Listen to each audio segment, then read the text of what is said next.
Welcome to the latest edition, it'll be a postseason edition, of the LL Spring Sports Roundtable, brought to you by Substitute Teacher Service. My name is Mike Gross, and to my left is Jason Guarente, and to my right is Jeffrey Reinhardt. We're going to talk about the goings-on in the LL as we head, we're now well into the postseason. Let's start with the lax, Jason. You know how sports are evolving, and it's more and more great athletes every year, and it gets harder and harder to win championships? Well, that's the theory. Especially in girls' sports, because there's more participation. Right. That is not true in girls' lacrosse in the Lancaster-Lebanon League. No, it is not. Manheim Township, 14 consecutive LL titles. We were talking, has that ever happened in another sport? It's incredible. In any level? I don't know. It may have in Manheim Township in tennis back in the day, but I'm not sure about that. Certainly very rare. And on top of that, the championship game against Hempfield, the score was 18-0. There's just no one on Township's level. And in most sports, teams are catching up and they're narrowing the gap, and it just hasn't happened in the LL. Like you look at women's basketball, UConn used to win every year. Now they don't because everyone's better. Hasn't happened in LL Lax. So 18-0. 18-0. Oof. It's incredible what they've done. And if people get bored with the story, it's the same thing over and over again. But you got to tip your cap to that. I mean, you got to have some admiration to be able to sustain it at that level. The feel-good story was Liv Palmer, who missed her soccer season and missed her basketball season. Her lacrosse season was in doubt last summer, scored her 100th goal in the final. Nice. Justin Staggers wrote that story for LNP. With an injury, I assume. She's back from a torn ACL. Now. Better. Torn ACL. Yeah, Justin Staggers wrote that story for LancasterOnline.com. Township girls enter as the #1 seed in Class 3A and the prohibitive favorite. On the boys' side, Township's boys are dominant, but not quite as dominant, because how could you be? They've won 3 in a row and 8 out of 10, which is pretty amazing in its own right. Again, the final was not close. They defeated Lampeter Strasbourg 11-1. That's a 3A, 2A thing. You know, it's just hard to compete at the higher classification. Township enters as the District 3, 3A #1 seed. Could have a familiar road to the district final if they get that far. Penn Manor could be in the quarterfinals. Hempfield could be in the semifinals, depending how the seeds play out. So that could be interesting. We haven't heard the last of LS yet either. They are the second seed in Class 2A with Trinity at #1. So LS will be looking to win that district title. I saw Trinity lost in the Mid-Penn final, and that was their first loss. Yeah. So Trinity LS would be an interesting matchup somewhere. That's lax. Thank you, Jason. Yes, Jeffrey? sir. Let's go tennis. Let's go tennis. Okay. Since we last spoke, Lancaster Country Day won more stuff in tennis. The district doubles were last weekend. Weekly tradition. They're a powerhouse. Lancaster Country Day is dominating in tennis. Team, individuals, doubles, the whole works. Okay, district doubles finals were last week since we last spoke. Andrew Yanero and Ivan Benny win it. Kind of an odd way that they won it, but they beat teammates Carson Weigel and Gavin Georgelis 6-4, retired. Is that how you say it when there's an injury? Retired? I don't think you say the comma, but the rest of it. Maybe there's a comma there. Weigel got hurt somewhere in one of these matches along the line. He gutted it out. I think in Phil's story it said that he had a serve underhand, so he must have really been hurt. And it was teammates. It was Country Day against Country Day, so Weigel had to retire because of an injury. So Andrew and Ivan win District 3 2A doubles championship. Congrats to them. Team championship, Country Day, 3 peats and double A. They win that. Cougars, okay, and they went directly to states. We're in the PIAA playoffs here in tennis. Team tournament was up first. 2A, Lancaster Country Day, the defending state champ. They win their state opener. They beat South Park 5-0. They play Friday against Lewisburg in the state quarterfinals. 3 teams got in AAA, 1 advanced. Cedar Crest got in. They lose 5-0 to Lower Marion. Hempfield got in. They lost to North Allegheny, which is good at everything, 5-0. Manheim Township wins. They beat State College 3-2. Blue Streak still dancing. They play Conestoga on Friday in the quarterfinals. Conestoga is usually pretty good. But tip of the cap here to Country Day. They just continue to do things And they beat South Park. I don't know who beat Cartman in South Park for South Park. But yeah, they won 5-0. Don't beat yourself up over that. That was my joke. Next, moving on. All right, is that tennis? That's tennis. Okay, thank you very much. Softball, we're at the outset of the district playoffs, so I'm going to run through that as quickly as it's possible to do. I want to give you one delightful footnote. This is the joy of the 6-class format. In Class A in softball, there are 2 entrants in the district playoffs. Oh. One of them makes states. Combined records 7-33. Say no more. We don't have anybody in A. We don't have anybody in AA. AAA, we have Anvil Clayona, the 4th seed, 16-4. They will play Littlestown, the 5 seed. 7 teams make it, 2 make states. Oh. The Crusaders of Lancaster Catholic also dancing in that field. They are 14-6. They're the 6th seed, and they will play Kutztown. This is a tough test. Kutztown is a pretty good program, and they play up. They're 15-5, but they played some of these big schools from Allentown area. Nice. So that's going to be a tough test for them. 4A, the Vikings of Northern Lebanon, who are having a big spring. Yeah, they are. They are 19-3. And Elko is the 4 seed. This is in 4A. 4 seed, 10 make districts, 3 make states. Both of those 2, the Vikings and Raiders, both have a bye and will play in the quarterfinals on Thursday. 5A, 6 teams entrants and 4 make states. Donegal, their lone loss is to Elko, 1-0. We talked about this a month ago. And 3 days later, they beat Elko 15-0. Yeah. They will play 15-seeded Mannheim Central. Oh, kind wow. of a tough Barons draw getting for the Barons, who are 12-8. Solanco is a 7 seed, 16-3. They'll play New Oxford, which is the 10 seed. And E-Town is dancing. They're the 11 seed, 14-6. And they will play Exeter, the 6 seed, which is 16-4. In 6A, we have 4 teams playing. Hempfield is the 4th seed. They're 16-3. They get a bye. 12 teams make it. 4 teams make states. Warwick, 5 seed, 16-4. They play Red Lion, 10-8. I don't know anything about Red Lion, but Penn Manor is the 8th seed, 12-8. They play Central York, which is also 12-8. That's that 8-9 matchup. It's always a good game, usually. On paper, a close one. And Township, which started slow, ended slow, but was real good in the middle there for a while. They're 10-10 in the 11th seed, and they will take on Wilson, which is pretty good. Yeah. 16-4. That's a tough one. The best team in District 3, from what I can glean from rankings and such, is Cumberland Valley. They're state ranked, and they only have 1 loss, and but they're only they're the number 1 seed, and then Central Dauphin Chambersburg also out of the mid-pen. So that's softball. Softy. All right. Track. I almost LL said it, but I held off. Bring it, big guy. LL Track and Field Championships were Friday and Saturday at Hempfield last weekend. 3 meet records were broken on the girls' side. Cadell Howard, Cedar Crest sophomore, ran the 400 in 53.64, which broke the meet record by 2.5 seconds. That's a ton. 2 seconds is a ton.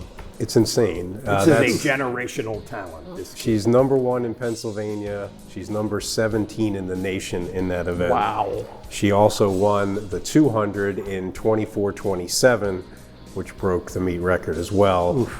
That was set last year by Kamaya Wright at McCaskey. So she was the single most impressive individual performer, except maybe for Eliana Schneider, another Cedar Crest sophomore, who threw the javelin 153.1, which was a meet record by 11 feet, and won the high jump at 5.6. She also ran the 800 in 2:17 and was in 3rd place. Those are 3 very different events. She wants to do the heptathlon in college, and she's working toward that. She's going to start hurdling soon. Combines sprints, hurdles, throws, and jumps. Very few athletes at the high school level can pull it off, but she's one of them. Other double winner for the girls, Ella Wolf of Hempfield. Senior won the 1600 and the 3200. Hard to sweep the mile and 2 mile at the league level. Ran a 5:02 mile, and That's not even her best event. She's just a rare athletic talent. She competes in triathlons in the spring, so just a great endurance athlete.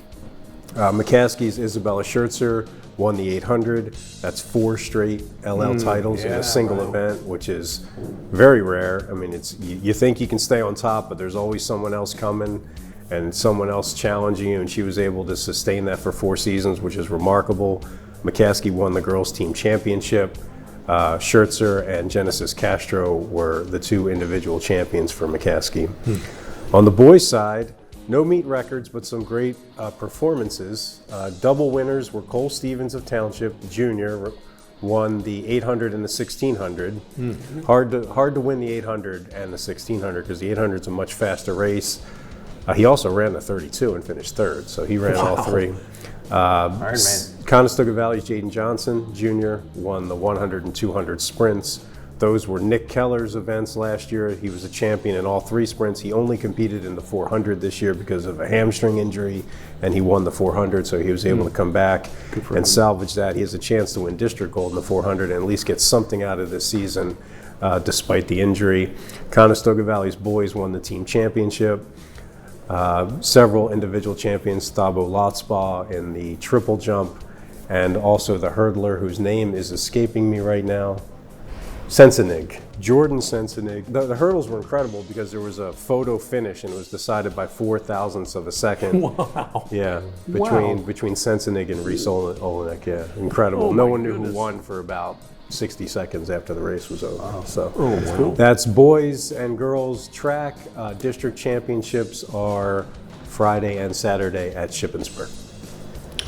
Ryan, what do you Lovely. have for us on Let's the volley volley. front? Okay, it's Wednesday. So as we sit here, the LL final is set. It'll be Wednesday night. Mannheim Central against Warwick. If it sounds familiar, it should. They were in the finals last year. Mannheim Central won that 3-1. Barron's first title. So they're trying to repeat here. Here's a fun stat. Central's played 14 matches this season and a couple of tournaments, which don't count. Central has yet to drop a set this year. They've been unbelievable. They've won everything 3-0, and they beat Hempfield in the semifinals the other night against a hot Hempfield team, shut them out 3-0. Warwick is in the finals for the 5th straight season. The 2020 season was bagged because of COVID, but they were there in 19, 21, 22, 23, and now 24. Warwick won this in 2022. They're looking to get another one. That was their first title. So Central against Warwick is Wednesday night at Township at 7 o'clock. Districts. Here's who's in. 3A, 14 teams get in. Warwick is number 2, so they would have a bye. Hempfield 5, Cedar Crest 8, Penn Manor 13. Looks like the Comets will sneak in a 14-team bracket. District 3, 2A, 12 teams get in. Mannheim Central is the 3. They would get a bye. Cocalico 6, and Cocalico gave Warwick a real tussle in the semifinals, by the way. The Eagles were pesky. They won the 3rd set 30-28. Might be the best set I've seen all spring. 30-28, it was fantastic. They'll be the 6th seed. Lancaster Mennonite in at number 8. Then we have Linville Hill, CCAC at 10, and Northern Lebanon Bikes as an independent. They're in the league. They're in the league next year in Section 2. They would snag the final bid at number 12. So districts will be busy. That starts next Tuesday, and we'll see who wins the LL championship here Wednesday night. Barons and Warriors. Oh my! Boom. All right, let's go to baseball, and we'll wrap up with that. Before we get to districts, I want to mention on Monday, the LL champion was crowned. It is Mannheim Township. They beat Hempfield, their Section 1 brethren, and their longtime rival in every sport. 5-1 in the championship game at Clipper Magazine Stadium. Township got in these league playoffs. They got 3 well-pitched games by 3 different people. Braden Lead in the quarterfinals. Trey Ekman, who was really, really good at Ephrata on Saturday in the semis, and then Tyler Shirk, a sophomore, who was really good on the big stage at the Clip on Monday. So that's the Blue Streaks. In districts, we have 5 teams out of the 12 in 6A are LL, and 4 of them are from Section 1. Hempfield is the 3 seed, Township the 5 seed. Ephrata, 15-7, lost in the semis. They're the 9 seed. Penn Manor, the 11 seed. And the Falcons, sneaking in as the 12 seed with a 10-10 record. 12 in the field, 3 make states. So the top 4 get a first round bye. So Hempfield is the only one that gets a first round bye. I don't have a good sense of the power structure here. Cedar Cliff has had a very good year. Red Lion has a good record. Wilson has 6 losses, but they won Berks County, and it seems like they're rolling lately. So I would think our teams would have a shot. I don't know that there's a clear monster in 6A. 5A, 16 teams, 5 make states. Donegal is the number 5 seed, the best of our teams, 16-4. Central was a 10 seed, E-Town 15, Garden Spot 16, which means those two, E-Town and Garden Spot, will get Governor Mifflin and Mechanicsburg, who are very good. There is a power structure in I think, in 5A. Mechanicsburg won it last year. Mifflin has a pretty strong resume. 4A, the Vikings, 18-3. They lost in the quarterfinals of the league playoffs, but they have a legitimate team. Elko is number 8, 11-9, 10 make districts, top 3 make states there.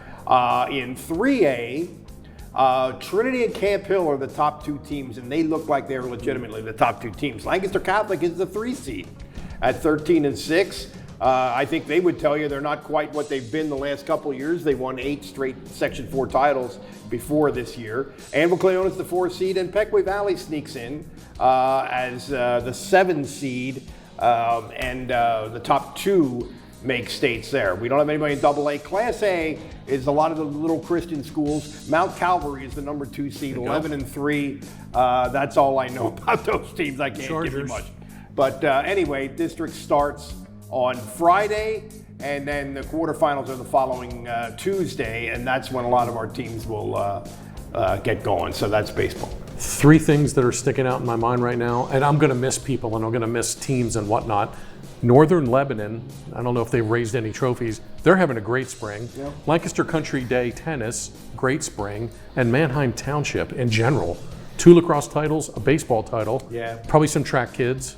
Yeah, a couple individual champions. Well, yeah, the distance runner, right? Yeah, I mean, Township is just having an awesome spring. Yeah, that's true. That's a good point. All right, there you have it. District track coming, district baseball coming, district softball coming. Volleyball. States, and of course, volleyball districts too, and states in tennis. So that about covers it.